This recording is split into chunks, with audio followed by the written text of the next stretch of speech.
नमस्कार, मैं हूँ अमिता पंकज। आप देख रहे हैं राजसत्ता एक्सप्रेस और राजसत्ता एक्सप्रेस के पॉलिटिकल मैटर में बात कर रहे हैं गुजरात से जुड़ी एक बड़ी खबर के बारे में। गुजरात में भी लागू होगा यूसीसी। ड्राफ्ट तैयार करने के लिए समिति का जो है वो गठन किया गया है। गुजरात में भी यूनिफॉर्म सिविल कोड लागू करने की प्रक्रिया शुरू हो गई है। इसके लिए राज्य सरकार ने जो है एक समिति का गठन किया है जो यूसीसी के ड्राफ्ट को तैयार करेगी। गुजरात के मुख्यमंत्री भूपेंद्र पटेल ने जो है इस फैसले का ऐलान करते हुए कहा कि सुप्रीम कोर्ट की पूर्व जज रंजना देसाई की अध्यक्षता में 5 सदस्यीय समिति जो है बनाई गई है, जो 45 दिनों के अंदर अपनी रिपोर्ट राज्य सरकार को सौंपेगी। इसके बाद राज्य सरकार इस रिपोर्ट के आधार पर निर्णय लेगी कि यूसीसी को लागू किया जा सकता है गुजरात में या नहीं। गुजरात के गृह जो मंत्री हैं हर्ष संघवी ने जो है इस मौके पर कहा कि आज एक ऐतिहासिक निर्णय लिया गया है और इस समिति के गठन से जो है ये साफ है कि हम एक ऐसे राष्ट्र की तरफ बढ़ रहे हैं जहां भारतीयता हमारा धर्म है और सभी को सम्मान जो है वो दिया जाए, सभी को जो है समान हक मिलना चाहिए। संघवी ने जो है ये भी बताया कि इस समिति का गठन पीएम मोदी के विजन को ध्यान में रखते हुए किया गया है, जिसमें समान अधिकार, महिला सशक्तिकरण और भारत को एकजुट करना जो है शामिल है। इन सारी चीज़ों को लेकर यूसीसी पर जो है वो सरकार का रुख क्या है, इस पर अगर हम बात करें तो गुजरात सरकार ने जो है पहले ही 2022 में एक समिति का गठन किया था, जिसका उद्देश्य ये समझना था कि क्या राज्य में यूसीसी की ज़रूरत है या नहीं।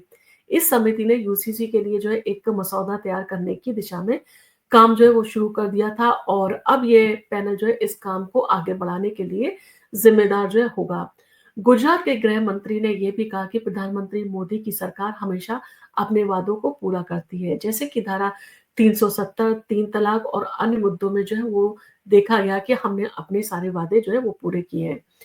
यूसीसी क्या है और इससे जो है क्या बदल सकता है, अगर इसके बारे में बात करें तो यूसीसी का उद्देश्य भारत में सभी धर्मों के नागरिकों के लिए एक समान कानून लागू करना है, विशेषकर उन मामलों में जो व्यक्तिगत जीवन से जुड़े हुए हैं, जैसे शादी, तलाक, संपत्ति और बच्चों की देखभाल।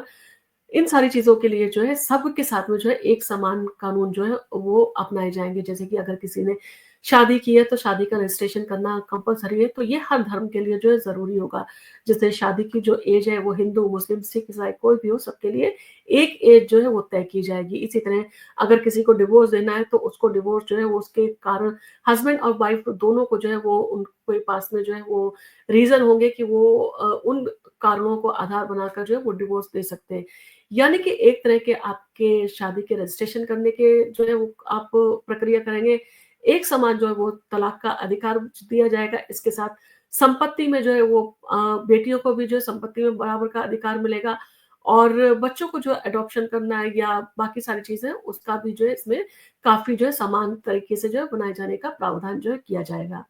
वर्तमान में भारत में जो है विभिन्न धर्मों के लिए अलग-अलग पर्सनल लॉ है, जैसे Hindu personal law, Muslim personal law, Christian personal law. तो इन सारी चीज़ों के चलते जो है काफ़ी कॉम्प्लिकेशंस पैदा होती हैं, जिसमें कई बार आपने देखा होगा जो कोर्ट्स होते हैं उनको अपने मामलों में जो है वो डिसीज़न लेने में जो है काफ़ी दिक्कत का सामना करना पड़ता है। कई ऐसे जनजातियाँ हैं जिनके कानून अलग हैं, हिंदू धर्म के कानून अलग हैं। अब ऐसे में अगर कोई जनजाति है उसका अगर पर्सनल जो है लॉ अलग है और हिंदू अगर पर्सनल लॉ की बात करें तो कहीं पर शादी से लेके कुछ नियम हैं, तलाक को लेकर कुछ नियम हैं और कुछ जनजातियाँ ऐसी हैं जहाँ पर तलाक का जो है कोई भी प्रावधान नहीं है। जबकि हिंदू मैरिज एक्ट में जो है वो डिवोर्स का प्रावधान है, यानी कि तलाक का प्रावधान है। तो ऐसे कई बार जो होता है कि कोर्ट के सामने जो है दिक्कत का सामना जो है कोर्ट को करना पड़ता है, तो इन सारी चीज़ों को लेकर कई बार कोर्ट ने भी जो है इस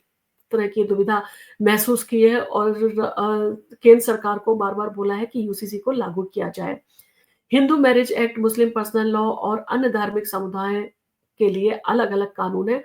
यूसीसी इस अंतर को जो है खत्म करने की कोशिश करता है ताकि सभी नागरिकों के लिए समान नियम जो है वो लागू किए जा सकें। यूसीसी के तहत विवाह, तलाक, संपत्ति विवाद और अन्य निजी मामलों में जो है एक समान कानून के तहत जो है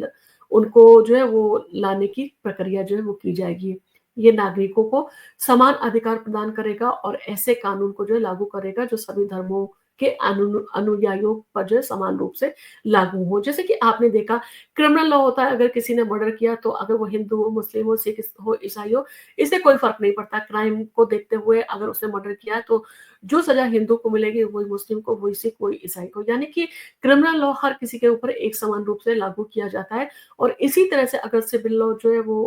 अगर इसको यूसीसी को लागू किया गया तो सिविल लॉ भी जो है वो सबको एक समान रूप से जो है उसको लागू किया जाएगा। जिससे काफ़ी जो कठिनाइयाँ कोर्ट के सामने आती हैं उसमें जो है वो राहत मिलेगी, पेंडेंसी ऑफ सूट जो है वो कम होगा और अतिरिक्त जो भार पड़ता है अदालतों को ऐसे मामलों को सुनवाई करने में, तो उससे भी जो है कई चीज़ों में जो है राहत मिलेगी।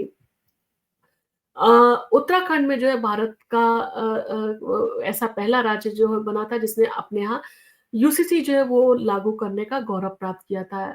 और यूसीसी को जो है वहाँ पर लागू किया गया है। उत्तराखंड में यूसीसी लागू होने के बाद वहाँ कई बदलाव हुए। सबसे अहम बदलाव ये है कि राज्य में बहुविवाह और बाल विवाह की प्रथा जो है पूरी तरह से समाप्त उसको कर दिया गया है। इसके अलावा यूसीसी अधिनियम के तहत जो है सभी नागरिकों के लिए समानता का कानून जो है वो लागू किया गया है, जो समाज के हर वर्ग को जो है बराबरी का अधिकार देता है और गुजरात में यूसीसी का जो है वो प्रभाव क्या होगा, तो इसके बारे में अगर बात करें तो गुजरात में भी यूसीसी लागू होने के बाद में कई अहम बदलाव देखने को आपको मिल सकते हैं और राज्य में अभी सभी नागरिकों को जो है एक समान अधिकार जो है वो इन सारी चीज़ों के बाद में प्राप्त होंगे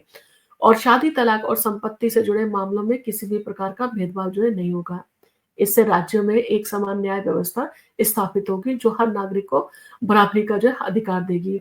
सवाल है कि गुजरात में यूसीसी लागू होने के बाद राज्य के लोग जो है इसे किस तरह से अपनाते हैं और ये समाज में जो है वो किस तरह का बदलाव वो लेकर आता है। हालाँकि राज्य का कहना है कि यूसीसी का उद्देश्य सभी नागरिकों को समान अधिकार और न्याय देने का है और इससे समाज में एकता जो है वो बढ़ेगी। इसके साथ ही यूसीसी में ना सिर्फ समाज के बीच में समानता स्थापित करने का काम जो होगा, इसके साथ ही स्त्री-पुरुषों के बीच में जो असमानता है, यानी कि जो कई पर्सनल लॉ में आपने देखा जो स्त्री को अधिकार है, वो पुरुषों को अधिकार नहीं। कई जगह पे ऐसे हैं जहाँ पर अडॉप्शन का अधिकार जो है, यानी कि फैसला लेने का अधिकार सिर्फ पुरुषों को है, महिला को नहीं है। तो इन सारे बदलावों से जो है महिलाओं को भी जो है पुरुषों के समान अधिकार मिलेंगे। यानी कि स्त्री-पुरुष दोनों समकक्ष जो है इस कानून के तहत जो है हो जाएँगे, यानी कि दोनों के पास में अपने-अपने अधिकार होंगे कि वो इन सारी चीज़ों को जो है अपना जो है वो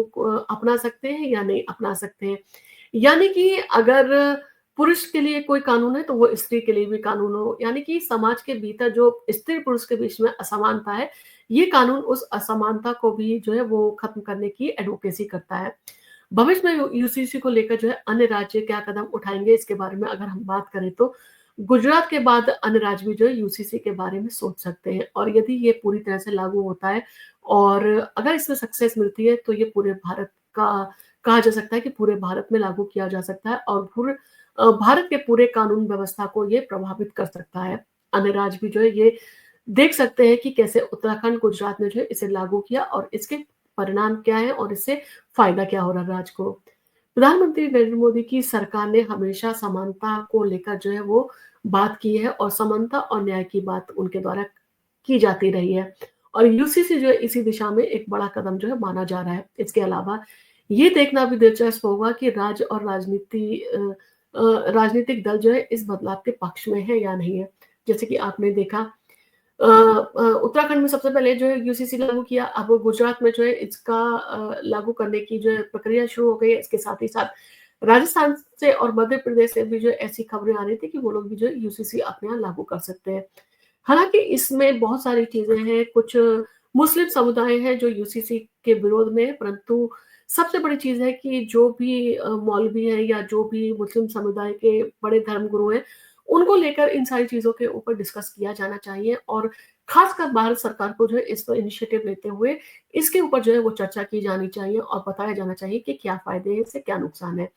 तो इन सारी चीज़ों के चलते क्योंकि भारत में जो है आपने देखा पर्सनल लॉ है, हिंदू में जो है वो उत्तराधिकार में जो है महिलाओं को बराबर का अधिकार मिला हुआ है, जबकि मुस्लिम पर्सनल लॉ में जो है इस तरह के अधिकार स्त्रियों को नहीं दिए गए हैं। तो कहीं न कहीं अगर यूसीसी को लागू किया जाता है तो इससे हिंदू महिलाओं की जगह मुस्लिम महिलाओं को जो है काफ़ी अधिकार जो है इससे मिल जाएँगे। उनकी जो मैरिज की एज है वो फिक्स हो जाएगी। इसके साथ ही साथ उन्हें तलाक देने का भी जो है अधिकार मिल जाएगा और इसके साथ ही साथ तो उनको जो है वो बहुत सारी जो है इससे फ़ायदे भी होंगे, बहु-विवाह का जो है सिस्टम रुक जाएगा, बाल-विवाह जो है वो रुक जाएगा और हर किसी की जो है वो कहा जा सकता है कि एक मैरिज की जो है वो एज फिक्स कर दी जाएगी, यानी कि मान लीजिए 18 साल शादी की एज है तो वो 18 साल हर जगह होगी और शादी का रजिस्ट्रेशन अगर कंपल्सरी है तो वो हर धर्म, हर समुदाय के लिए जो है वो शादी का रजिस्ट्रेशन जो है वो कंपल्सरी होगा। कहीं न कहीं कोर्ट अगर कहा जाए कि सुप्रीम कोर्ट ने जो है कई अपने जो है वो जजमेंट में इन सारी चीज़ों को लेकर केंद्र सरकार को जो है निर्देश दिए कि वो अपने स्तर पर जो है इन सारी चीज़ों के ऊपर बात करके यूसीसी को लागू करें ताकि कोर्ट को जो है वो सुविधा हो कई मामलों के निपटारे में जिस तरह से जो उसके सामने जटिलताएँ आती हैं, उन सारी जटिलताओं से जो है उसको राहत मिले। अब इन सारी चीज़ों को लेकर जहाँ पर उत्तराखंड में जो है काफ़ी पॉज़िटिव रिस्पॉन्स आ रहा है, तो उत्तराखंड के बाद में गुजरात में लागू होने के बाद में इसका रिस्पॉन्स अगर पॉज़िटिव आता है, तो बाकी कई राज्य जो है इस पर इनिशिएटिव लेते हुए अपने राज्यों में जो है वो यूसीसी को जो है लागू कर सकते हैं। आपका इन सारी चीज़ों के बारे में क्या कहना है? क्या आपको लगता है कि यूसीसी लागू करना ज़रूरी है या यूसीसी लागू करने से जो है सामाजिक जो कहा जा सकता है अंतर है, उसको जो है वो समान किया जा सकता है, यानी कि सबको जो है एक समान अधिकार मिलेंगे इससे। चाहे स्त्री हो, चाहे पुरुष हो, दोनों को जो है एक समान अधिकार दिए जाने की बात यूसीसी के द्वारा की जाती है। आपका इन सारी चीज़ों को लेकर जो भी कमेंट हो, आप हमें कमेंट करके बता सकते हैं। आप अगर यूसीसी के पक्ष में हैं, तब भी आप कमेंट करके बता सकते हैं। आप अगर यूसीसी के विरोध में हैं, तो क्यों विरोध में, इसके कुछ कारण आप हमें बता सकते हैं। इसके साथ ही आपको अगर हमारा वीडियो पसंद आया, तो आप इसको लाइक कीजिए, शेयर कीजिए और आपको अगर हमारा चैनल अच्छा लगता है या हमारे वीडियो अच्छे लगते हैं, तो आप हमारे चैनल को सब्सक्राइब ज़रूर करें। धन्यवाद।